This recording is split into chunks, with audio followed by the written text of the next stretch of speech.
Yo, man, it's Big Pretty, man. What's good, man? Yo, man, I fuck with y'all podcast, y'all. Y'all know who the fuck this is, man. I ain't got no hate mail, man, because I don't have no hate in my heart, man. I'm just giving y'all gratitude. Y'all do a dope-ass podcast, man. You feel me? Play this motherfucker on the show, man, for real. Straight up. Yo, is this thing on? Is this thing on? Yo. Don't try to play me out. Don't try to play me out. Yeah. We back in the booth, baby, like a hot MC. You know what I'm saying? It's the review, baby. For your listening pleasure. I am joined, as always, by my brother in savagery, the great doctor, general, scholar, poet laureate, if you will, and real Mac of the mouthpiece. That's right, Jeremy Eugene Bridges, Junior the Third Esquire, a.k.a. the Bizzle Man, a.k.a. Big Sexy Bizzle, a.k.a. J motherfucking B. God damn it. You know, JB, I was saying earlier today, I just come from my patented savage workout, went to the grocery store, got me a fresh haircut for this photo shoot tomorrow. I was riding down the street and I was thinking to myself, God damn it, I wish my guy was here. And not only I wish my guy was here and back in the city of Dangels, that's Devils and Angels, we patented that a few episodes ago. We patented that. Yeah, we can't, that's straight from us. I miss recording on the veranda. I was thinking about that the other day. Recording outside and on the tall, overlooking the city, overlooking the hills, and I was like, God damn it, a day like this, I just wish we could pull up outside, crack a couple dillies, and talk some shit, and maybe a little of that honey if you're lucky. You know what I'm saying? A little bit of that honey, not the hen doggy dog, that hunt doggy dog. That hunt doggy dog. That's neither here nor there because we're here regardless. JB and Benny Blue Review podcast. We're available everywhere. iTunes, Stitcher, Google Play, TuneIn, CastBox, Spotify, iHeartRadio. Full episodes on YouTube. Leave us a message. You heard the message from our guy. Shout out to our guy, Big Pretty. We know who Big Pretty is. JB knows who Big Pretty is, but goddamn it, we'll let you figure it out for yourself. Shout out to Big Pretty for leaving us a patented voicemail on the Savage Hotline. JB, what's that number? And if you don't remember the number, I'll help you out. 818-250. No, come on, Mike Jones. What? Hold on. What happened? Hold on. What? It's 818. Yep. 504? No. No. You really taking it down. You really took it to H-Town. No, 504. All right. It's 818. You got it. Yeah. We almost there. I know the last is 2804. Correct. Ding. You know what I mean? So let's see. We got 818. Mm-hmm. 214? No, it's not. That's Mike Jones. Yo, if I had a gun to my head in a James Bond movie, they would already kill me. Jesus. This fucking just. We are going to kill your partner unless you give us. Island got it. Look. What's wrong with this Medulla? 818-850-2804. Who? Mike Jones. 850. Who? JV and Big Yeah. Even better. So that's going to be on a t-shirt. Leave us a message. Fucking comments, suggestions, questions, hate mail. We'll take it all on the Savage Hotline, and you can and you can always get at us on social media at JB and Benny Blue, JB and BennyBlueReview.com for all your past episodes, and put that / merch behind it to get that Don't Be Dumb hoodie. Artists, send us your music, original music, please. Thank you, original and dope music. Let's JB and I talked about this a couple weeks. So original and dope. Hey, we know artists out there. We know when you're stealing beats from YouTube. All right, correct. So yeah, make sure that your production is original. You know what I'm saying? Make sure that, of course, you know what I'm saying, your rhymes is original. Correct. Because we know you fucking with you know what I'm saying, connoisseurs of the music biz. Mm-hmm. We fuck with hip hop real tough, so we know. Yep. So shoot us the original, like Benny said, your original songs, hip hop, R&B, country. Any genre. Just make sure shit is hot, son. Gospel, if we've had gospel. You know what I'm saying? So yeah, on the reels, you know what I'm saying? Shoot us that, because it's that time of year, but you know what I'm saying? Yeah. NFL football is done. That's like the bulk of our show. You know what I'm saying, for a year. Yeah. Punxsutawney Phil came out. Winter's coming to an end, so now it's time for artists to start releasing music. It's that time. Hey, speaking of winter, god damn, bro, like I went outside today. The hell going on in the desert. And for you guys that don't know, I live in the desert. All right, this location disclosed, but I live in the greater Phoenix area. All right, the greater Phoenix area. So I get on the highway this morning, headed to the gym, man, and you look over towards the globe, and you look over to the Superstition Mountains, and you look over to the Red Mountain, and all that shit is fucking white. Mm-hmm. All right, it's topped off, snow capped, if you will. it's rather chilly out here in the desert right now, man. It's rather chilled. During the day, you know what I'm saying, you're looking at 50 degrees, which, you know, that it just got up to 50 degrees about 1 or 2. It's just crazy right now. You know, Cali's getting a shitload of rain. Y'all have some snow up there. You know, we're getting snow, but it's dangerously close to the valley. It's crazy. You know what I'm saying? But hey, I look at this as the last hoorah of the weather because it's about to get hot. It's about to get hot than a motherfucker. You know what I'm saying? Understand that. You know what I'm saying? They're going to be complaining out there in North Hollywood, and they're going to be complaining out here in the desert because it's about to get real hot out here. Right. Hey, speaking of which, you're always, you know, trying to share your workout motivation and all that good shit, especially hitting them stories. Shout out to future sponsor Bang. You will be sponsoring this podcast. Mark our words. Whether you know it or not. Right. Get Mr. Bridges right. You know what I'm saying? Benny, that's why I do what I do, bro. You know, I'm always mad scientist in this thing. You know what I'm saying? Pinky in the brain in this thing. Right. You know what I'm saying? Mr. Burns fingers. Excellent. Rubbing hands like Birdman. I'm always, you know what I'm saying? Called savvy. Thinking of ways, you know what I'm saying? My moxie is up. You dig? Yeah, there you go. So, yeah. Let's just say everything ain't a goddamn coincidence. But and I'm sipping on a Bud Light right now. Right. Dilly. Right. You know what I'm saying? Because you're a complex man. That's why ain't just all pre-workout in these streets. Anyway, what I'm getting at is summertime is coming. How is Operation Shred coming out so far? Where we at? Talk to the reviewers. I'm right there, man. I'm so right there. I even just started doing research on keto diet. Okay, now you're talking my language. I'm literally right there, bro. 284 pounds this morning. Body fat is at 24.4, and yeah, we're doing immaculate things. Nice. In these streets, and you know, and the body's changing. You know what I'm saying? That's the good thing about the body's changing. You know what I'm saying? So I have trouble areas like most people.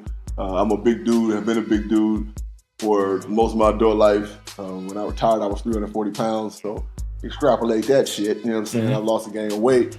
And trouble areas is in a man, especially. You know what I'm saying? It's the lower stomach, and for a man my size, it's going to be his lap area. You know what I'm saying? Correct. Right behind your underarm. So those areas are starting to slim down. Yeah, we're just doing great things, man. We're mixing in a bunch of high intensity interval training, aka HIIT cardio, and that's pretty much all I do. I don't even do conventional cardio anymore. I do straight HIIT shit. You know what I'm saying? We burning calories like crazy. If I could stop smoking weed, then I would just literally go over the top with it. Because I'm that guy that smokes and I get hungry. You know what I'm saying? You do, yeah. You're king o snacks, yeah, man. Yeah, buddy. No, that's why I mess with the vape, the CBD shit. Now I'm getting to the point where your boy's starting to fill out a little bit, man. Because you know what I'm saying. Not saying I'm off a kit, but your boy's got more chemicals running through him than a Lysol plant. That's all I'm saying. Hey. Look. There's nothing wrong with taking supplements. Reviewers out there, please understand there's nothing wrong with taking supplements. Amino acids, aka BCAAs. Check. That's what I take. Protein is a must when you're lifting, and when you're lifting, you know what I'm saying, on a consistent basis. Yep. I'm gonna go on another limb and just say, man, there's nothing wrong with a testosterone boost when you're lifting, especially when you get to be my age. I'm damn near 40 years old. True. So you take a testosterone boost. Do your math. Do your homework on it, please. But make sure it's a good low grade testosterone boost. You know what I'm saying? And that's just for recovery and for increased fat loss and so on and so forth. Muscle growth. Little bitty shit like that. You know what I'm saying? We ain't telling you to go out and get on a cocktail. And you don't know what a cocktail is, Google it. Right. That's yeah.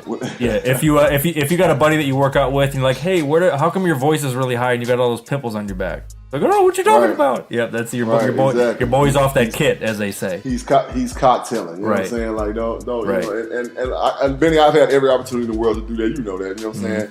Being in them gym streets in North Hollywood, knowing who I know.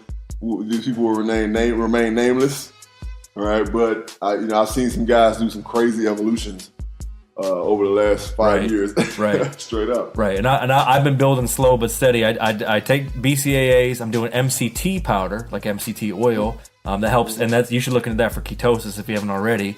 Creatine, and then plant-based proteins. No pre-work. Creatine. Yeah, no pre-workout, nothing like that. I ain't trying to feel like I ain't trying to fucking feel like. And speaking of feeling like Flair, shout out to the Nature Boy Ric Flair. Happy birthday, happy 70th birthday. Goddamn right, friend of the podcast. And senior Savage himself. Jesus Christ, the gold standard.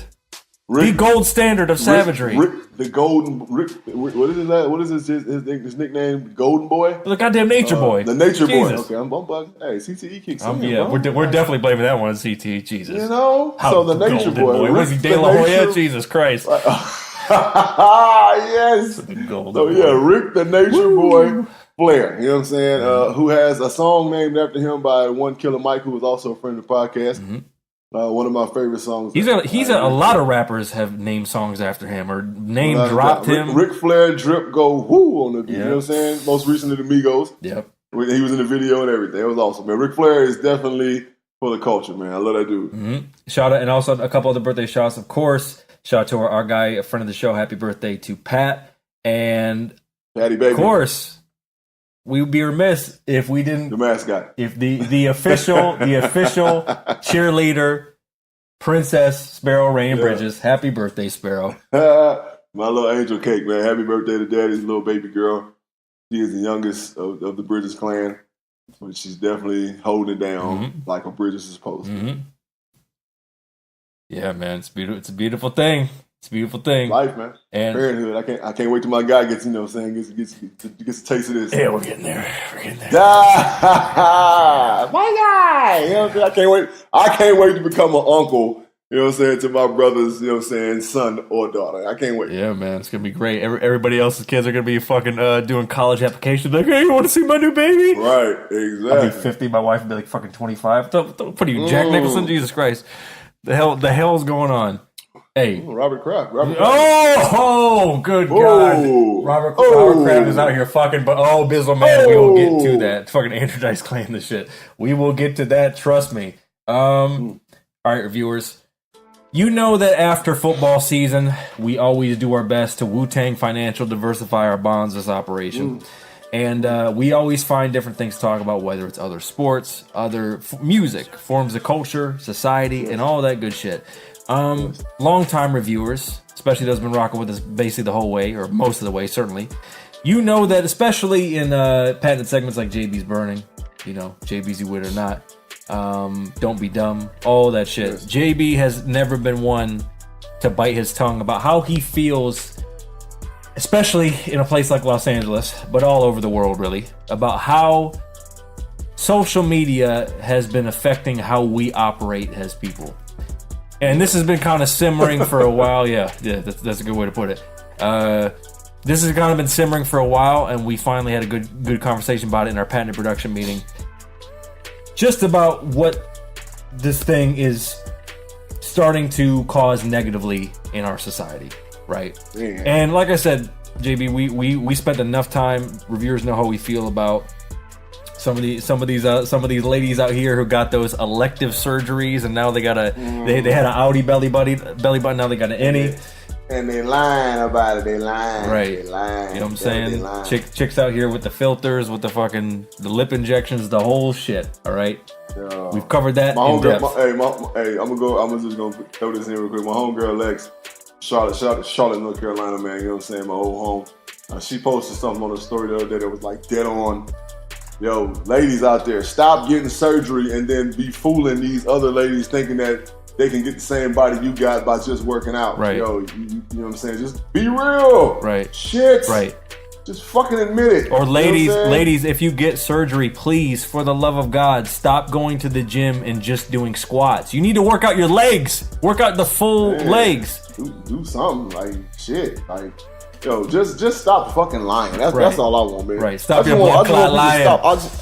Stop your blood clot lying. I just want you to stop fucking lying about, man, shout out your surgeon. You know what I'm saying?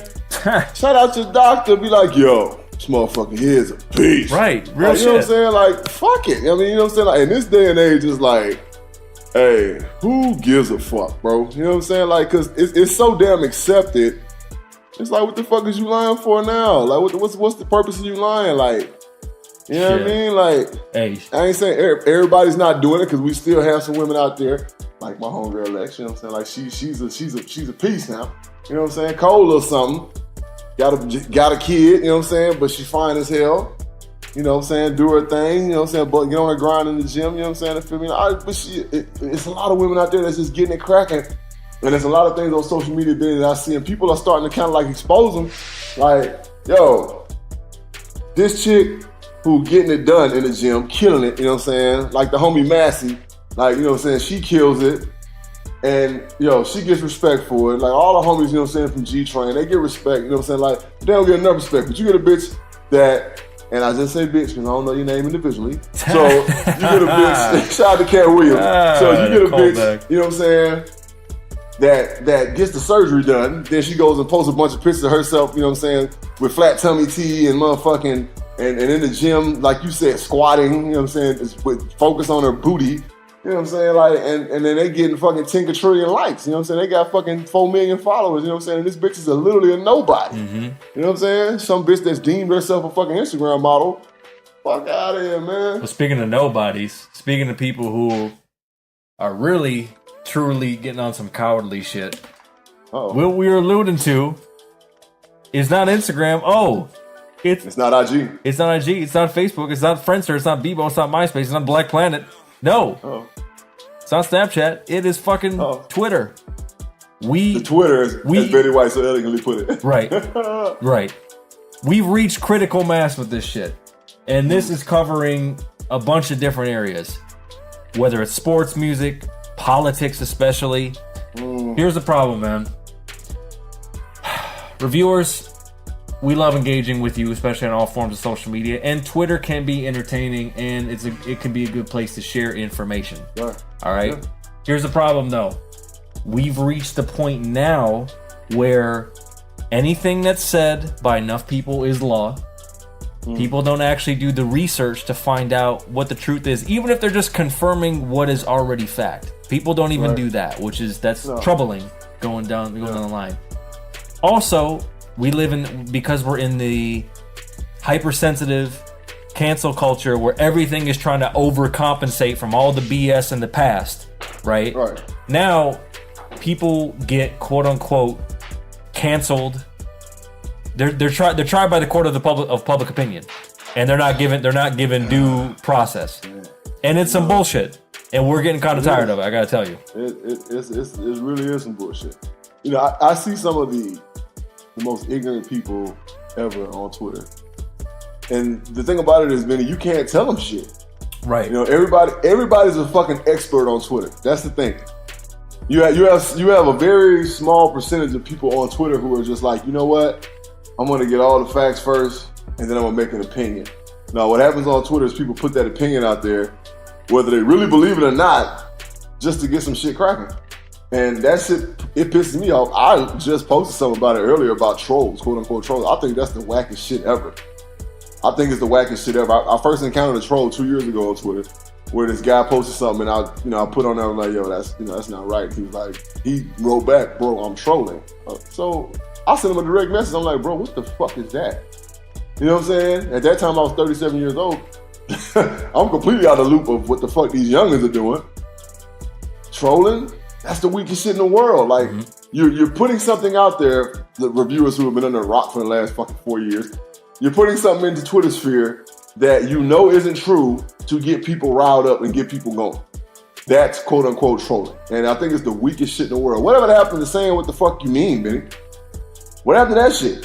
What happened to fucking saying something and sticking by it come hell or high water? Right. And I mean, the interesting thing is, I think the thing that it exposes most, or really holds up a mirror to most, is the fact that it's really hard to find conviction, right? Courage, the old saying, courage of your convictions, right?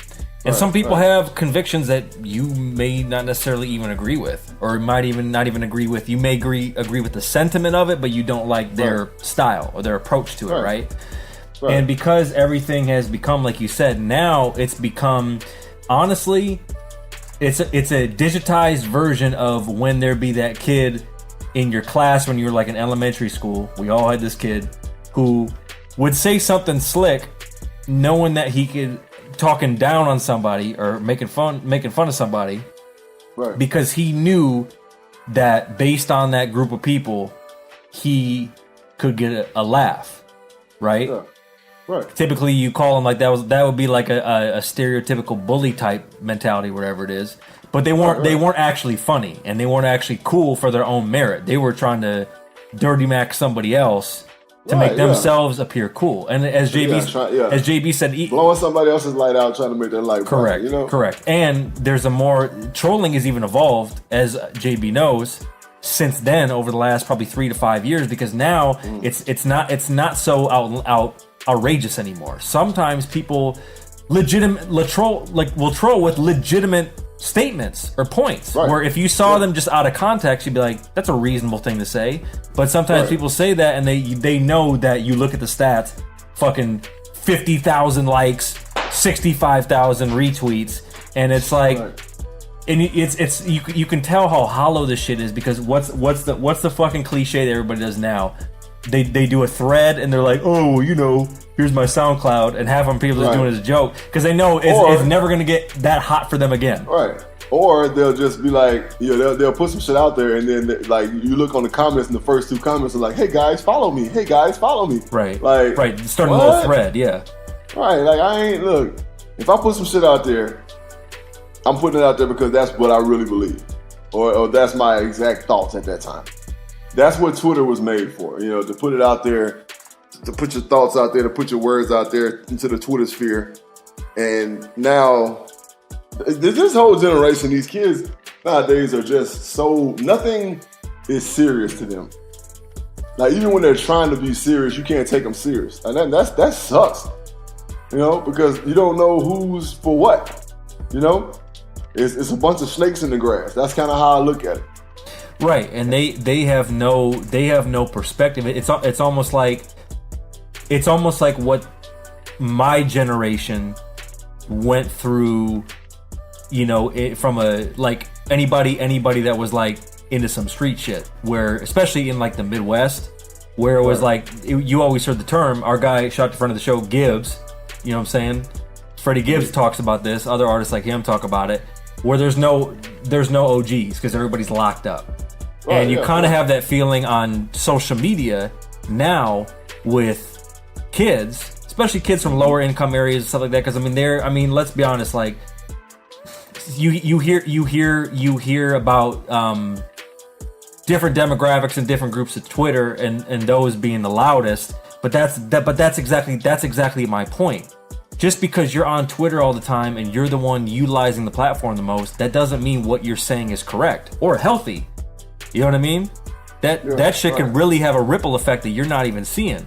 So when you're on, especially like the cats now who are like in the league and playing, it's like you can tell these motherfuckers get so bent out of shape for like some beat writers, like, oh, I think such and such is gonna get traded, and then they get in their feelings and they don't even talk to the people that fucking make the decisions about it. Like if you were to talk to Stephen A. Smith right now, and you'd be like, Stephen A., you have access to basically any locker room that you want, right? You walk in the locker room, what is everybody in that locker room doing? I guaranteed. There's if you go a basketball team, let's say it's a full roster, 15-man team. 3 or 4 of those motherfuckers are talking. The other 12 are on their phones, including some of the coaches. Right, nose to their goddamn phones. Right. Like, yeah, but that's the generation, the era we live in right now, man. It's ridiculous. Right. I don't know what else to say. So there's no guidance for them to take it seriously because they don't know what it is, because they don't know where they're getting information from. It's just hitting them from all over. Yeah, it's an epidemic, man. It's like, reviewers, I'm going to put a challenge out there to you guys. Put your phone down for an hour a day, right?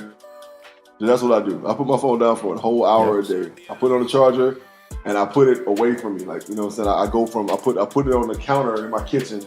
And I go into my den area and I sit down and I watch TV for a whole hour without my phone, because it's a bigger addiction than fucking crack. Yeah, I mean that's what it boils down to. I'm gonna go out on a limb and say it's a bigger addiction than alcohol than crack, because I'm not gonna say it's free because you do have to pay for your phone service, but at the same time, it's 1,000 times more accessible, right, Benny? That's what makes it so dangerous. It's 1,000 times more accessible than crack, than cigarettes, than alcohol. It is an addiction. Right. Now, I'm challenging the reviewers out there that are hearing my voice in this episode, man. Put your phone down for an entire hour a day. Right. Trust me, man. It'll help you. It'll help you. Your mind, like you're like, it's crazy what you'll start thinking about shit. You know, your mind will start working again, and that's the crazy part. Like your brain will actually start to go into different areas again that you haven't gone into because it's focused on one damn thing, and that's reading fucking words on the phone or looking at memes and all that stupid shit. Right. Yeah. I mean, bro, I think I may mention in a previous episode, but like as far as me as being kind of the de facto, social media manager for the review, what I do is anytime like we have something to promote, I schedule it. Right? So I have it set up to where, like you said, the way you do it, I encourage reviewers, especially if you can do it in the morning, because really, realistically, every day that you wake up, most of the important shit that you're going to get done is going to be in the morning. Like the first half of the day, most of your shit, that's when you'll still be able to work and do some shit that you need to do, but your most productive part of the day is going to be from when you wake up to like 2 or 3 o'clock, no matter what type of lifestyle you live. So what I do is I don't check any of the platforms until after 9 a.m. I wait until 9 a.m. to check any of the platforms. So that's what I do, and I think it helps, especially for someone runs their own business, works from home, kind of keeps a regular schedule, but I can still do whatever I want. But with the nature of what I do personally, I mean, Jimmy can test this to a certain degree, especially when he's not coaching, training, being out there in the mix. When you're running the business from home, or you're single or whatever the case is, you got to remember, like, if your whole prism of life is shaped through what you see coming through your phone or your desktop, like that's all you see. Like that, I've noticed effects that it's had on me. Just being like, yo, I got to get the fuck out of the house. I have to be around actual living people. And engage, and it can't just be when I'm on stage either. It's got to be like I need to be in the mix, like, you know what I mean. But for me, Benny, that's why the gym is so important. Correct. It's therapeutic, as well as getting my body where I want my body to be. That's a huge plus. But at the same time, a bigger plus for me is that it's therapeutic. Get out of the house to go and interact with actual people, because so many bigwigs and celebrities have said it about social media is that you become what you see, right? So that's why we have more video hoes, or not even, well, I'll say Instagram models, more Instagram models now than ever. Because remember when Instagram first started, it was like 3 or 4. And they were like, like, oh my God, you saw them, you was like, yeah, these crazy bad. But they was all surgeryed up. But you know what I'm saying, you was showing them love like Castro, you know what I'm saying, and chicks like that.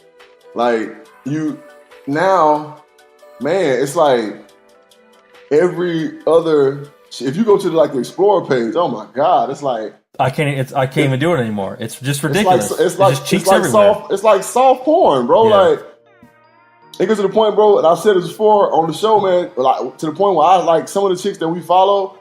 Like, I look forward to seeing them with clothes on. Like, damn, I done seen everything but the inside of your pussy. You know what I'm saying? That's real. I done seen everything with your asshole and the inside of your pussy, bitch. Because you know what I'm saying? Like, real shit. It gets to the point where I like, you see him with clothes on, you like, damn, she look real nice right now. Right. You know what I'm saying? Yeah, it makes, Shit is crazy. You know what I'm saying? Shit is fucking crazy. And I'm pretty sure there's some more correlations, man. Like, but it's social media, and it's provoking children to be different. I'm gonna leave it at that word. It's provoking children to be different because they are becoming what they see, and that fucking sucks.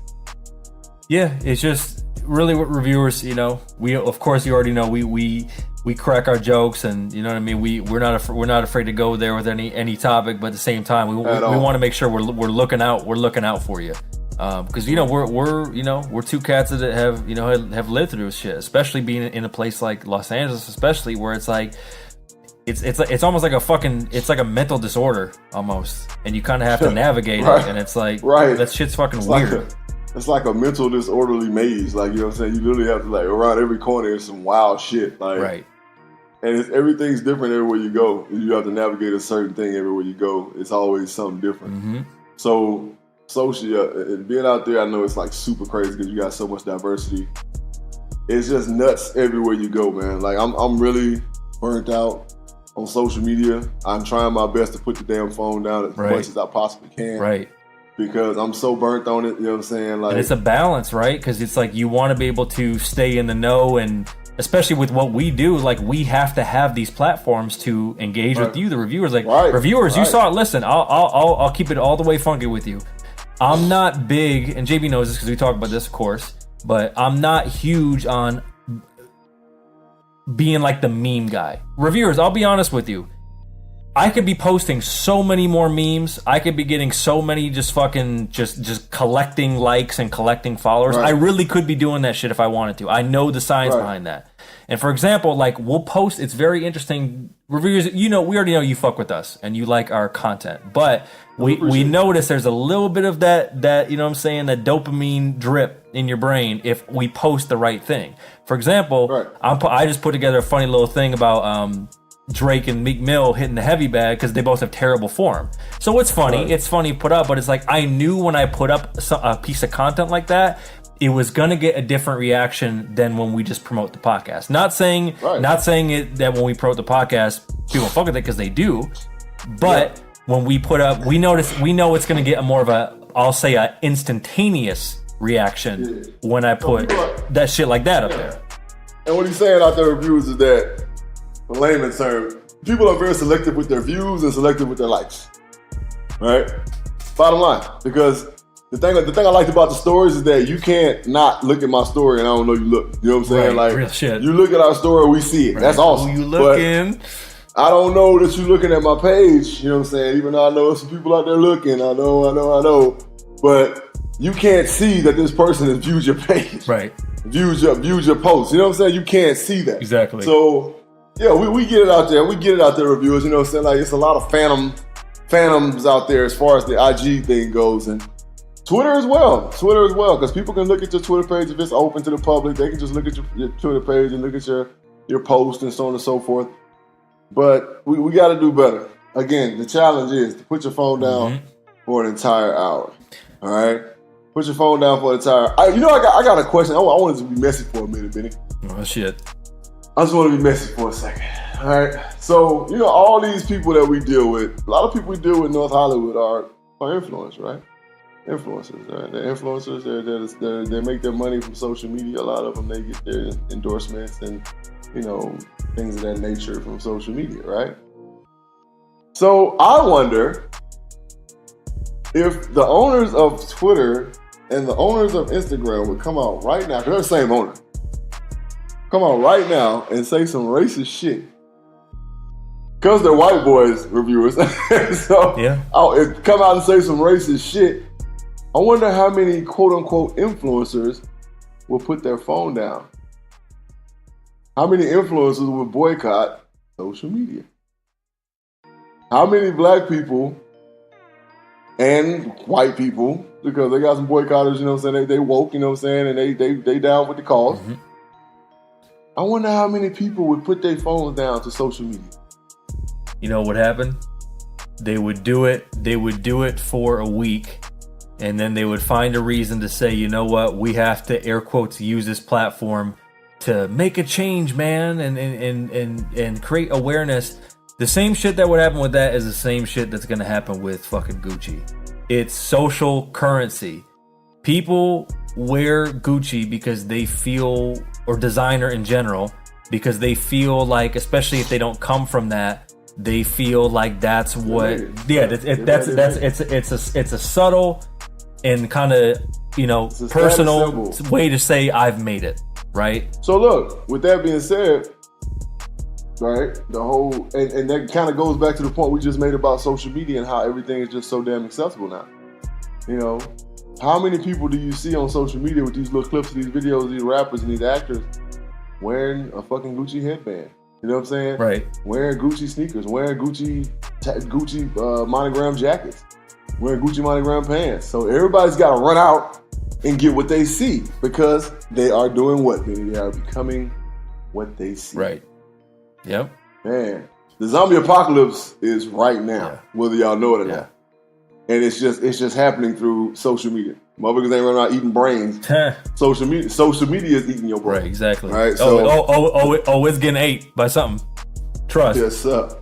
Yes, sir. Yeah, that phone may it can do some good. It's created, you know, social media has created some powerful change, and you know, created some new opportunities for folks. But at the same time, you know, you just when in doubt, JB, I always use the term everything in moderation. You know, everything in moderation. You know, right. Besides the obvious, like if you're out here off that cocaine, stop it. But like, you know, have smoke a little herbal essences, have a drink, you know.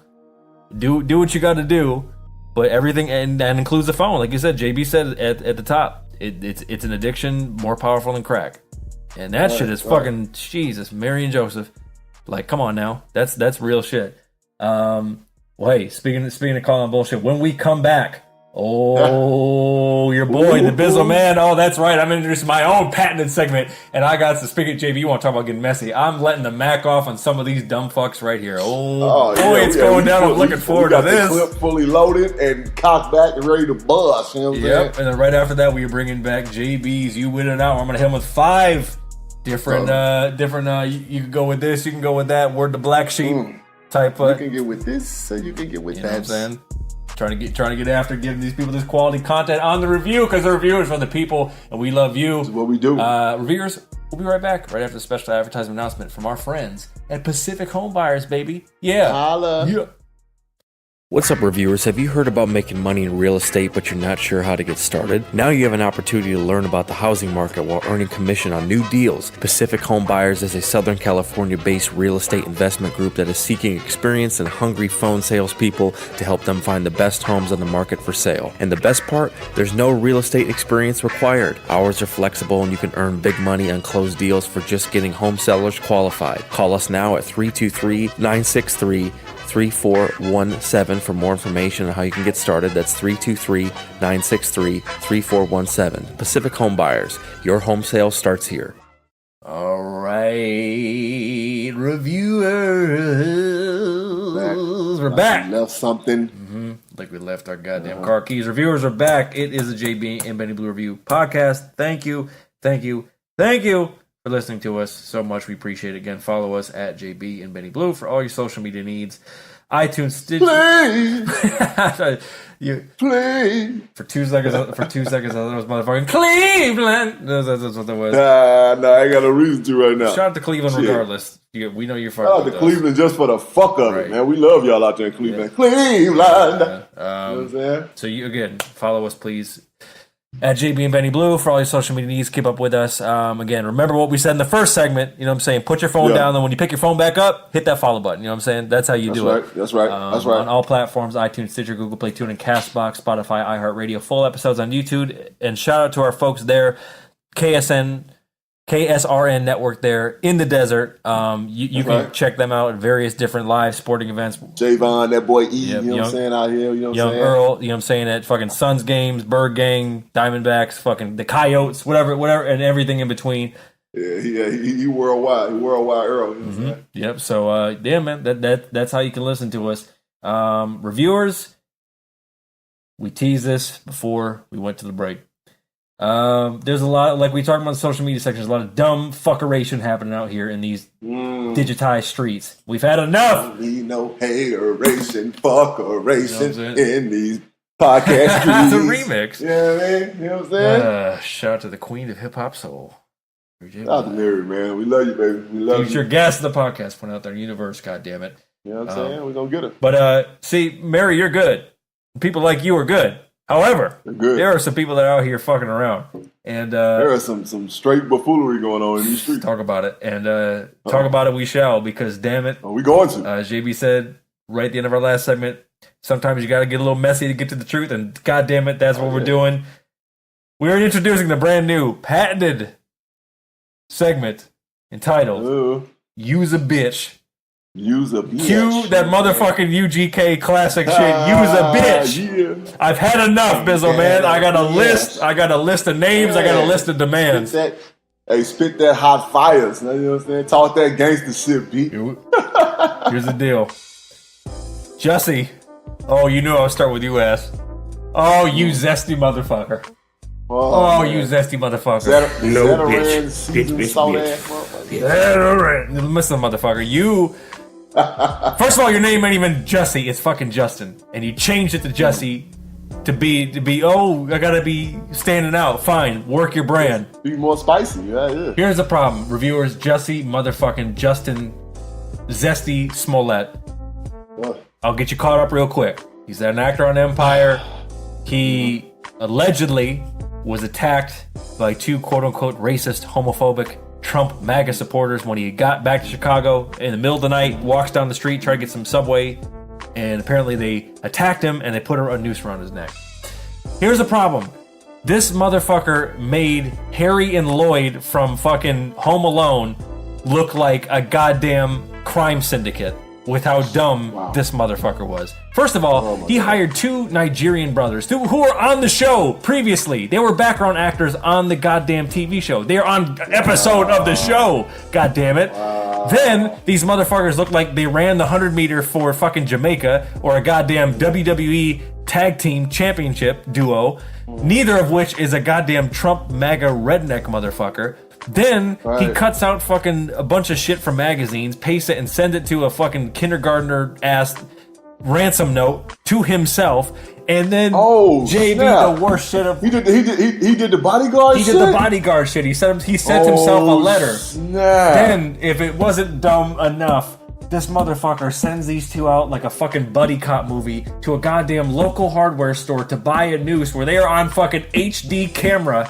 And he paid these stupid motherfuckers in a check for $3,500. You's a bitch. There ain't no other way to put it. You set back gay black man for fucking 10 years, you dumbass. You fucking dumbass. What the hell is wrong with you? And JB, you know the root cause of it all is because he was trying to raise attention to build his profile because he wasn't happy that he's getting paid 100 racks an episode on Empire. You's a bitch, homeboy. You's a bitch. No bitch. Man, that's the whole business, man. You know what I'm saying? Like, damn, you's a bitch. Man. Come on, we gotta do better than that. Charles Barkley went on a rant on TNT. It was amazing. It was funny. It was so truthful. All right, it was so relevant, man. It was crazy. Justin Smollett, I'm gonna call you by your motherfucking government. I read something on Twitter that said you ain't even the biggest Smollett. Your sister, right? Journey. People forget Journey is his fucking sister. Yeah, Journey is the one that's getting all the roles. Right. Here's an idea, dickhead. If you're not happy about your money, how about you get on the ground and get to work, actor? You know what I'm saying? Shit. Right. We got homies, we got homies and homegirls, you know what I'm saying, in Hollywood, North Hollywood, that's doing 2 and 3 shows right now, that's getting paid fucking a fourth of what you making. Fuck out of here. You better get your pussy ass to work. Right. You better get some movie roles. You better take some fucking big paying commercial gigs. There's a lot of different ways to make cake. Your bitch ass trick. Right. It seems like you're sitting on your motherfucking ass doing nothing and then try to motherfucking concoct some shit, you know what I'm saying, to draw some attention to yourself. Well, guess what? You's a dumbass and you're facing federal charges right now. Right. So, like my man Benny said, you's a bitch. Yeah, exactly.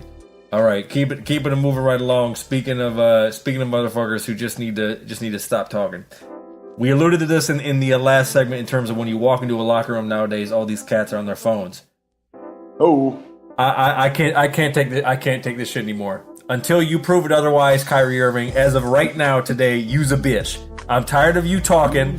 I'm tired of you not dealing with your teammates. You keep doing these exclusive Rachel Nichols, The Jump, ESPN interviews. Oh, we're having all this trouble. You know, it's like these guys aren't stepping up. You think he's LeBron, though? You know what I'm saying? That's why you had to call and apologize.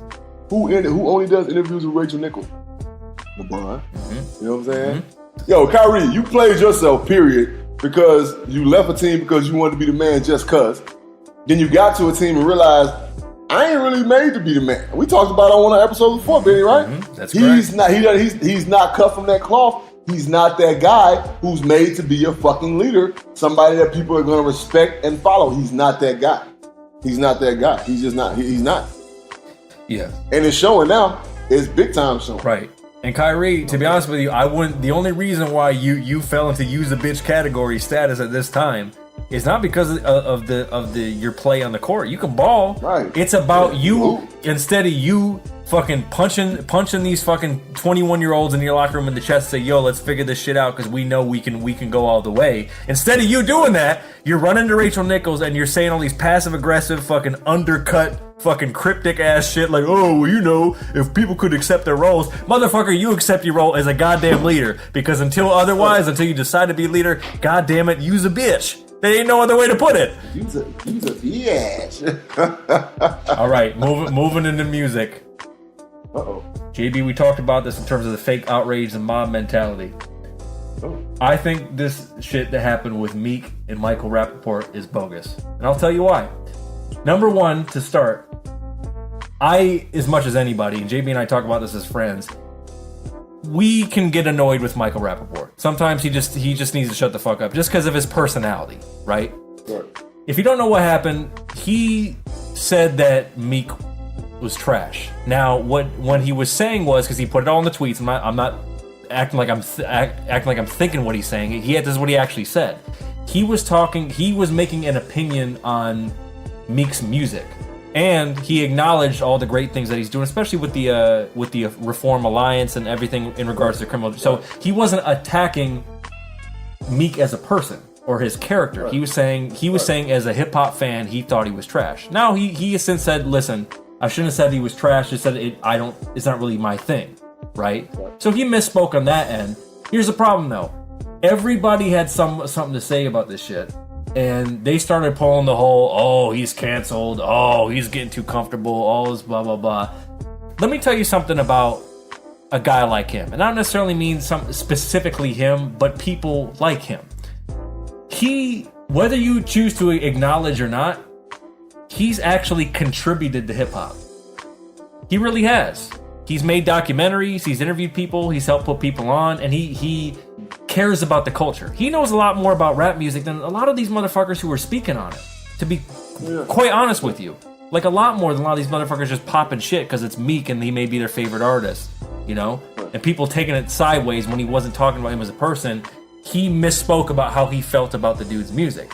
So if you're a troll on Twitter and you know damn well you should be worrying about getting your bag up, worrying about finishing your degree, worrying about shit that really matters in life, as opposed to some dude's literally his opinion on a fucking artist, and you spent your entire day trying to get attention for some, fucking little quip or some little clever shit that you said to try to roast him because that's all you got in life.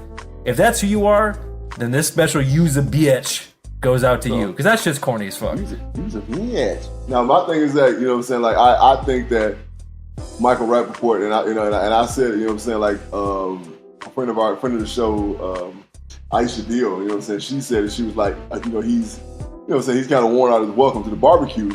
I think that Michael Rappaport puts his foot in his mouth way too fucking much. You know what I'm saying? No matter what he's done for hip hop, you know what I'm saying, you just don't have, like, I'm not gonna speak on things that I have nothing to do with. You know what I'm saying? It's just not me. Right. You know what I'm saying? So I'm not gonna speak on shit that happens to another culture, because it ain't got nothing to do with me. You know what I'm saying? So that's the shit that I be talking about that he does, and he does it way too much. Like he has gotten a little too comfortable, like in a lot of things that he said. The Meek Mill shit to me was just like, okay, I didn't even know what the fuck was going on. I saw a comment about him, and I was like, yeah, you're right, he has. I didn't know the Meek Mill shit. I mean, but to me, for him to say something about Meek Mill, that's subjective. You know what I'm saying? So I'm not and that's what I'm getting at. I'm not finna bang on him for that, because I think Eminem ain't shit. You know what I'm saying? So and you know what I'm saying, I say that shit. You know what I'm saying? I remember we had a heated discussion, me, you, and Mark, years ago, a couple years ago in my apartment, about Eminem being top 5. Right. And I tell people all the time, like, and I'm gonna say it because my argument is this: you talk about him being a rapper, yes, he is a great rapper. But he is what he is because he is white. I'm sorry. Because Tech9 and fucking, what's the other guy's name? It's Tech9 and Royce 5'9" are the exact same rapper. And they're black and they get nothing. Right. You know what I'm saying? Right. So the man can do it. Let's be real. He can do it. And shout out to him in a black-led field or whatever the fuck you want to call it. He gets down with the best of them. Correct. And that's a good comp. And that's a really good comp, because that's what I'm saying. Yeah. Like, Rappaport could definitely say some dumbass shit. For sure. Yeah, he can put his foot in his mouth a lot. And like you said, that's a testament to who the fuck he is. He's a New Yorker. They're loud. They're obnoxious. That's his personality. Just who the fuck they are. How he's gonna talk. That's just who the fuck they are. You know what I'm saying? So Michael Rappaport, you know what I'm saying? You friend of the podcast. You know we fuck with you. We love you. But sometimes, in the words of Kenny Rogers, you gotta know when to hold him and know when to fold him. All right, and that's a testament to a man because every man has to have that quality. Right, and let's just say if you are sitting at a table with a bunch of fucking grimy ass rappers, to finish that quote, you never count your money when you're sitting at the table, baby. That's right. No, never. You know. So yeah. Yes, trolls get together, like JB said. What we're talking about, everything we're talking about is subjective as it relates to the music shit. Everything else, do your thing, but know when to pick your battles and not when to waste your time. And that's another thing on social media, Benny, I ain't gonna lie, like, when people say something about something that's super subjective, let them be. Right, why are you feeding to the fire, wasting your time? Look, hey, some people say potato, some people say potato. When the whole dress thing was out, I said this on the podcast many times. Some people saw white and gold, some people saw black and blue. Here's what it is. Let people think and believe what the fuck they want to think and believe. Right.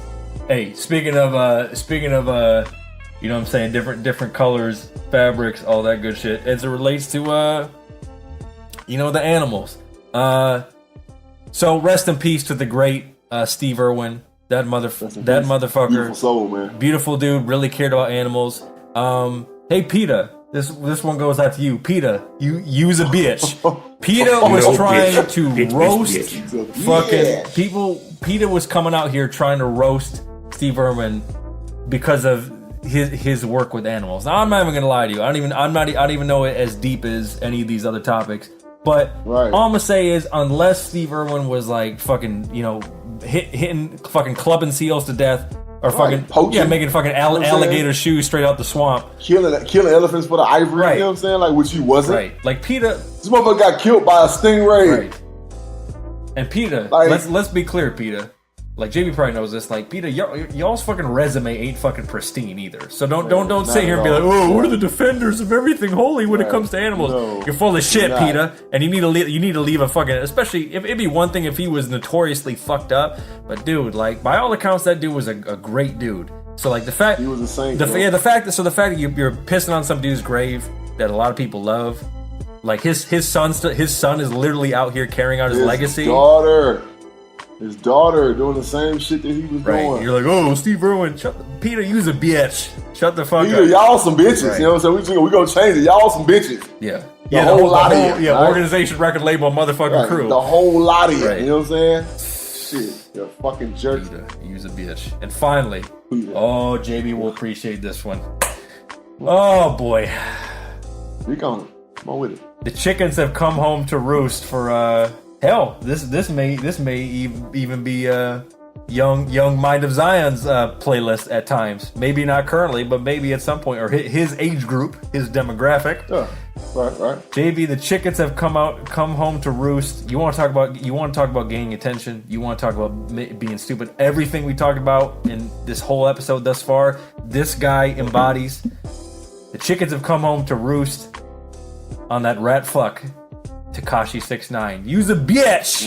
You's a bitch. You've been a bitch. You've been a bitch, but now it's been confirmed because you got hemmed up. And to quote the great poet of our time, Jeezy, if you get jammed up, don't mention my name. Don't mention my name. What are you doing? You wanted all this attention. You made all your videos out there in the streets of New York. You had the whole block fucking deep, blood red, rags, hoodies, hats everywhere. You 6ix9ine tatted the fuck out of your face. And I even did my research on that kid. I took like 10 minutes. I went back to like videos he had put out like 2014 and 2015, and you could see the evolution. He was almost like the Joker. Like you could see the way he was kind of turning into that guy. And then he wanted to get on so bad that he was willing to throw everybody that he came up with under the bus to get there. And now look at you now. Look at you now. Man, you know what? This guy, you know what I'm saying? He was a byproduct of a record label. Because like you said, he wanted to get on so bad they saw him coming. And for people that ain't from the hood, that don't know nothing about the hood, if you acting like you from the hood and you're not from the hood, niggas like to get on. like brothers, you know what I'm saying, in the hood, you know what I'm saying, Hispanics in the hood, they like to show love because for them it's an opportunity for them to show their hood. So what Tekashi didn't know was that everybody that was on that video with him, that was jumping around and acting a fool and throwing up whatever, they was doing that for the hood. They wasn't doing it for him. So there you go with him getting his baby mama fucked by the crew. You know what I'm saying? There you go with you know what I'm saying, all this other shit. They plotting to kill him because they knew he was weak. And he knew way too much about the streets. You know what I'm saying? So hell yeah, they gonna kill your ass. Yeah, they coming to get you. Tekashi69, man. You's a bitch. And look, it's probably better that he stay in jail. Real shit. We're in the Fed because they can keep an eye on him. Because on the streets, it don't matter where that dude at. They can put him in protective custody. You got to get him peel his skin off. Right. On tattoos, you guys, you gonna put him in protective custody. That removal surgery, it don't matter. Tough. They coming to get him. They gonna kill that boy. You know what I'm saying? Because there's too many cats that's getting time right now because of his mouth. Yo, Tekashi69. You was a bitch. We just stating something that's we Captain Obvious right now. Exactly. You was a bitch. Yeah, exactly. You was a bitch. All right, so that covers a new segment, and we're gonna end this thing fucking strong with patented edition. JB's, you with it or not? Right off the bat, Bizzle Man, we're taking it to college basketball. It's a storyline that's been all over, but we have to get your patented fucking savage opinion on this shit. Yeah. Zion Williamson, Duke basketball, #1 pick in the draft. I mean, even probably out of high school. Gets injured, non-contact injury. His shoe literally blows up. His left shoe gets a mild knee sprain. He's out for the game. You get all the big discussions about paying the players, amateurism, student-athlete student, all the whole shit, him shutting it down. So, the ultimate question, Zion shutting it down for the rest of the season. You with it or not? No, I'm not with it. I'm not with it.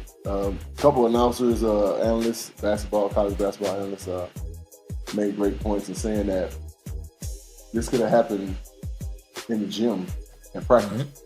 All right, so you're not supposed to practice now? Charles Barkley said it best. We play basketball. That's what we do. We play basketball. So him shutting it down, man, it's just, again, this is social media, right? This is ESPN. This is everybody's opinion. And this kid is hearing all of these things, right? Just to look at that kid's eyes, he loves playing basketball, right? I'm usually a pretty good judge of character. And even the people I don't know, just body language speaks volume. When that kid is on the court, man, he is loving what he's doing.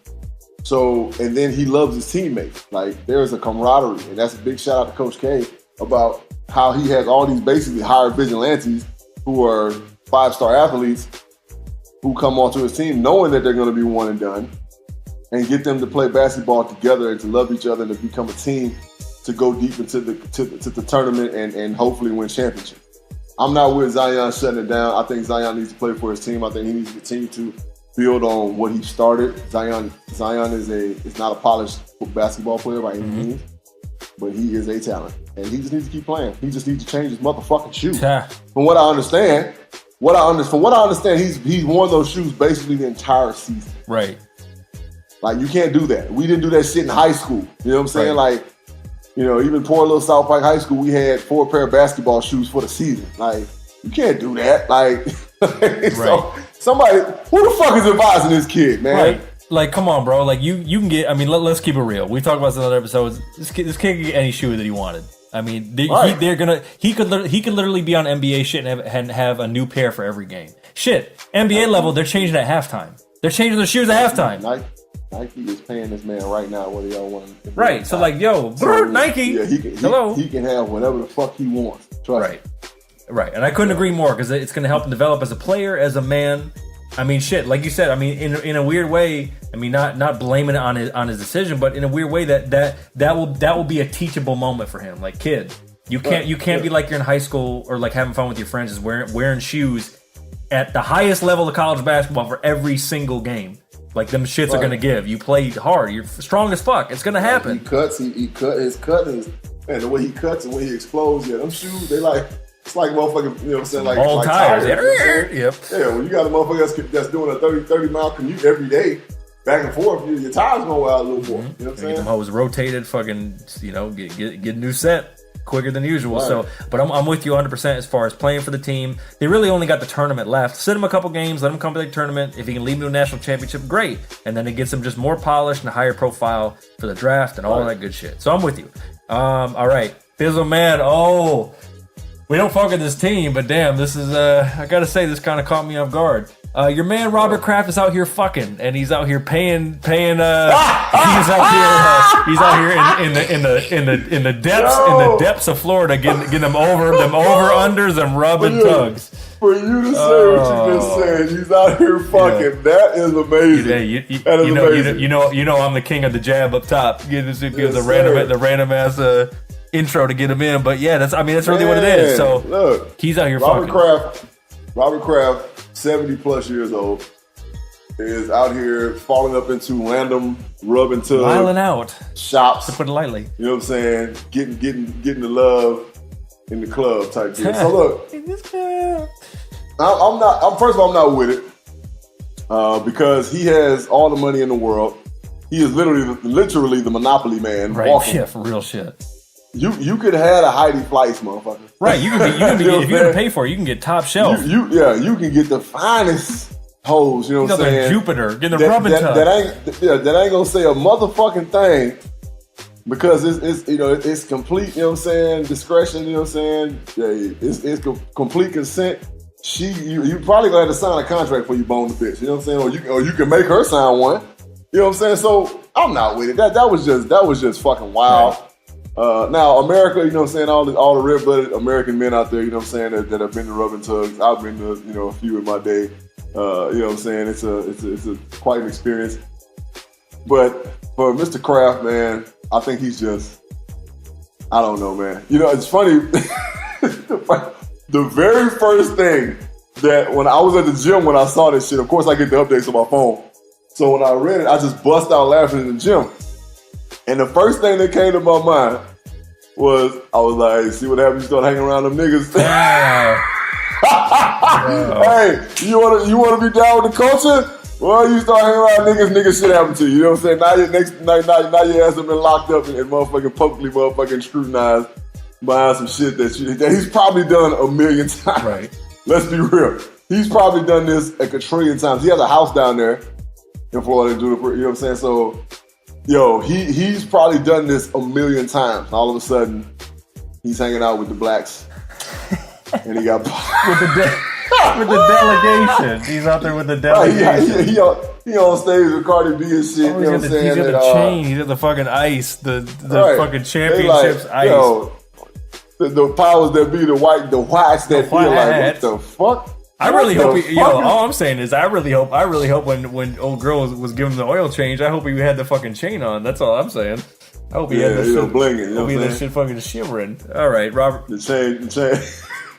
Robert Kraft, go see a doctor, please. Jesus, get some penicillin. Jesus Christ. Right. Be smarter about, you know what I'm saying, your boning. You know what I'm saying, like who you boning. Hey, with that being said though, like they trying to make it a whole lot more, like they trying to make it bigger than what it is, aka putting dubs on it. Like he's part of a sex trafficking. He ain't part of shit. That old motherfucker ain't part of no sex trafficking. That motherfucker went there to get his dick played with. Yeah, I mean, he's just keep it 100. He's like, I'm 70. We fucking won all these championships. I gotta live it up.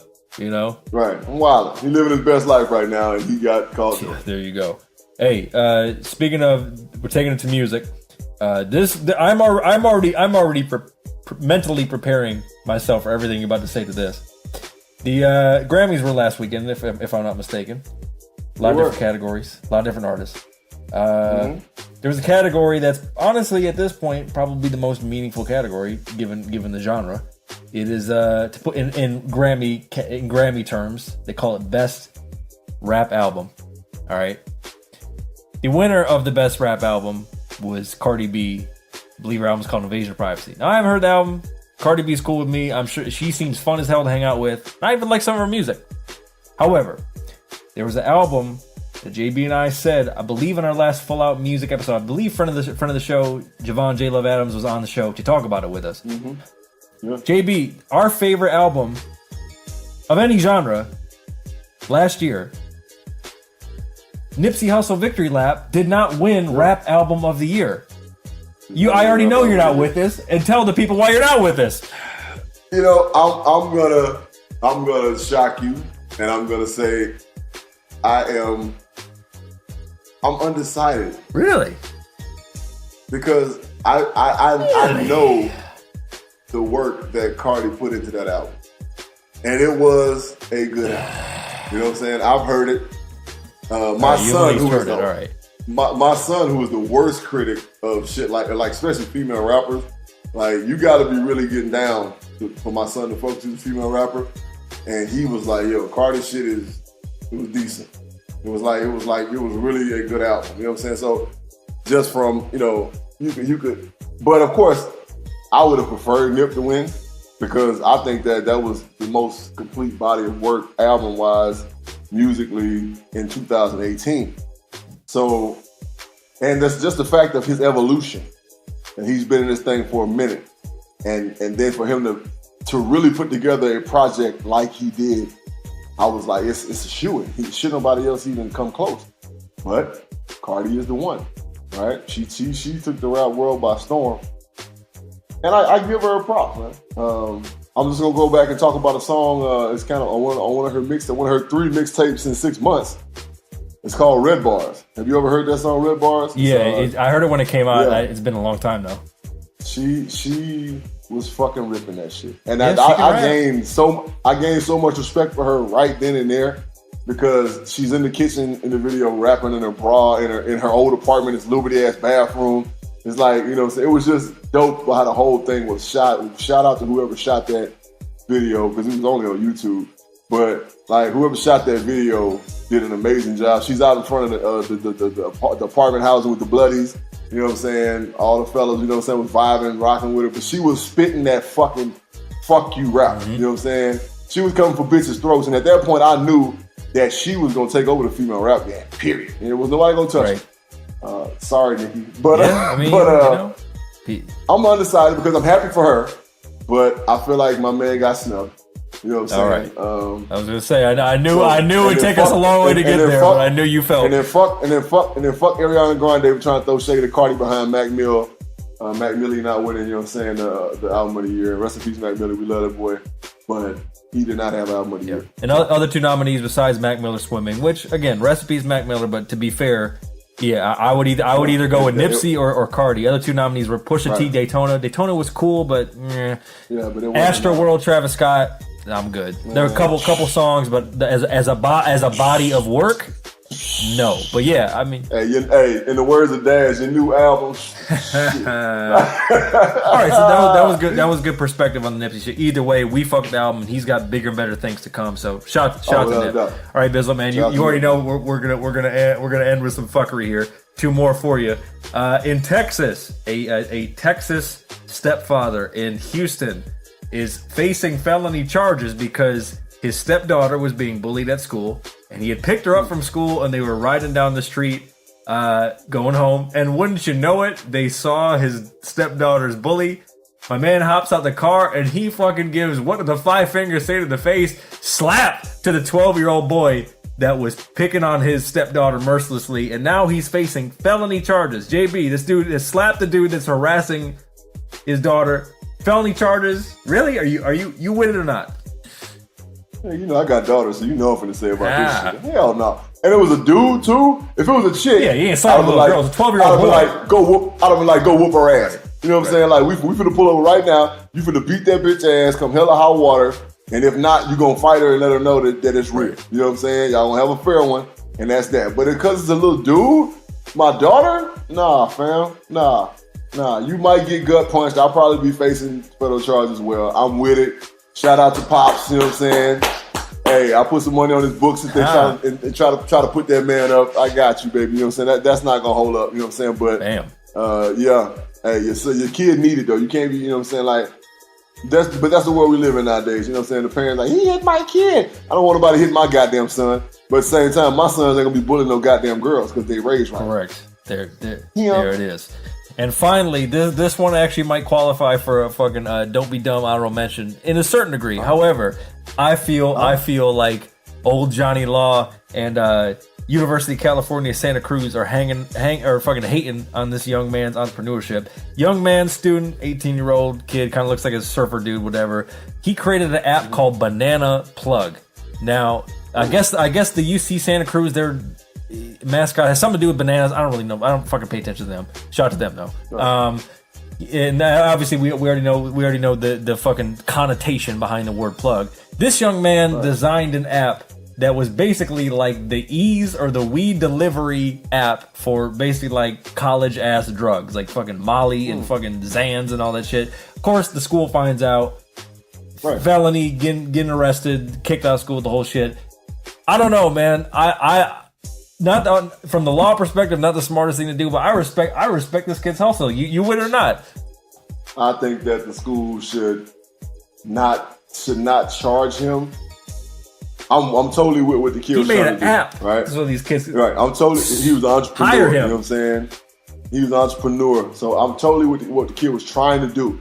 He was trying to. He figured out a way to gain revenue, just like any other person that's ever started a business. He figured out a way to earn revenue. Now, was it legal? No. But if I'm not mistaken, marijuana is legal in California, correct? Mm-hmm. And a lot of other places. So if he would have just sold the marijuana, he'd have been smooth. They really couldn't have did shit. But at the same time, they could because he was distributing it. And, you know, the reason why it's legal is so that these little dispensaries can sell it. And that's why they made it quote unquote. Yeah, legal. They can tax it. So that's what it comes down to. They right, can tax of course, yeah. And they can tax it, yeah, without a doubt. So yeah, I'm with what the kid tried to do. So you said Santa Barbara? UC Santa Cruz. So like further UC up Santa the coast. Cruz. Yeah. So yeah, in the Bay, up in Northern Cali. You know, I don't think they should press charges on the kid because they should see the potential in what he was trying to do, but just guide him in the direction to where he needs to go. That, you know, every kid and everybody that does something like that don't need the criminal justice system. If you know what I'm saying, white, black, Mexican, it don't fucking matter. He's a kid, and he was pretty sure, you know what I'm saying, probably, you know what I'm saying, maybe from a great home, I don't know, maybe from money. Who the fuck knows where he's from? But he figured out a way to earn capital. He figured out a way to earn revenue. He by, like you said, producing an app. Man, that is amazing. Shout out to that kid. Take that talent, and continue to nurture it, continue to water that shit, and man, you're gonna be a multi-millionaire one day, kiddo. Damn. There it is. Speaking of fucking growing this shit, you know what I'm saying? Find ways to draw revenue. Fucking get your shining faces to check us out every episode. That's it. Reviewers out there, we love you. Bizzleman, any final thoughts for the reviewers before we get on up out of here and enjoy the rest of our weekend? Man, we appreciate you guys rocking with us. Hit us up on Twitter. Hit us up on Instagram at JB and Benny Blue for all your social media needs. Holler at us on our new number, 818-850-2804. All right. Shoot us.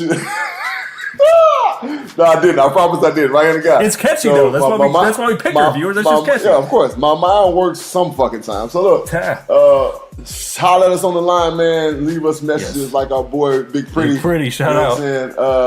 Leave us messages, hate, love. It don't fucking matter. Rock with us, fuck with us. We fuck with y'all. Hey, put your phone down for 1 hour a day. Viewers, put your phone down for 1 hour a day. And you young dumb asses out there, stop trolling. Like, that shit's played. You know what I'm saying? That shit's played. It just really is. I don't know how to say it. It's played. And stop trolling. We love you guys out there in review land. You know what I'm saying? Yeah. Keep rocking with us, man. We're going to keep fucking with y'all. Indeed. Reviewers, we love you. We will catch you your next episode. New interviews coming, new content coming, all that good shit. All that. Yeah, and that's it. JB and Benny Blue Review Podcast. You know where to listen, people. And you know where to follow us. And we fuck with you because we're for the people, goddammit. So until next time, we out. Holla.